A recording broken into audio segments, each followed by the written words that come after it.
ସମସ୍ତେ କୁହନ୍ତି ଝିଅ ପିଲାମାନଙ୍କ ଆଖି ଲୁହରେ ସବୁ ସଂସାର ଜଳିଯିବ। ଯଦି ଝିଅ ପିଲା ଗୋଟେ ସେମିତି ଦୁଃଖରେ କଷ୍ଟରେ ତାର ଆଖି ଲୁହ ଝରାଏ, ତାହେଲେ ତାର ଆଖି ଲୁହର ପ୍ରଭାବ ବହୁତ ପଡ଼େ ବୋଲି ସମସ୍ତେ କହନ୍ତି। କିନ୍ତୁ ଏହାକୁ ମୁଁ ଅସ୍ୱୀକାର କରିବିନି। କିନ୍ତୁ ଆ ସହିତ ଆଉ ଗୋଟେ ସତ କଥା ସମସ୍ତେ ଭୁଲିଯାଆନ୍ତି, ଗୋଟେ ଝିଅ ପିଲାର ଆଖି ଲୁହଠୁ ଗୋଟେ ପୁଅ ପିଲାର ଆଖି ଲୁହ ଅଧିକ ପ୍ରଭାବଶାଳୀ ହୁଏ। କାହିଁକି ନା ଗୋଟେ ପୁଅ ସେତେବେଳେ ଆଖିରୁ ଲୁହ ଝରାଏ ଯେତେବେଳେ ସେତିକି ତାକୁ କଷ୍ଟ ହୁଏ। ଗୋଟେ ଝିଅ ତ ଛୋଟ ଛୋଟ କଥାରେ ବି ଆଖିରୁ ଲୁହ ଝରେଇ ଦିଏ, କିନ୍ତୁ ଗୋଟେ ପୁଅକୁ ସେମିତି କଷ୍ଟ ନହେଲେ ସେ ଆଖିରୁ ଲୁହ ଝରାଏନି। ଆଉ ଏଇଟା ଆପଣମାନେ ସମସ୍ତେ ଜାଣିଛନ୍ତି।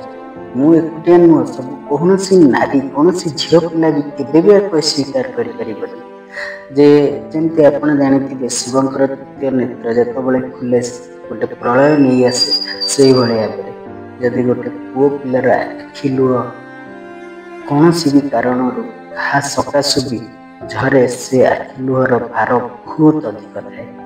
ତେଣୁ ସବୁବେଳେ ସମସ୍ତେ ଚେଷ୍ଟା କରିବେ ଯେମିତି ଗୋଟେ ପୁଅ ଆଖିରେ କେବେ ଲୁହ ନ ଦେବା ପାଇଁ।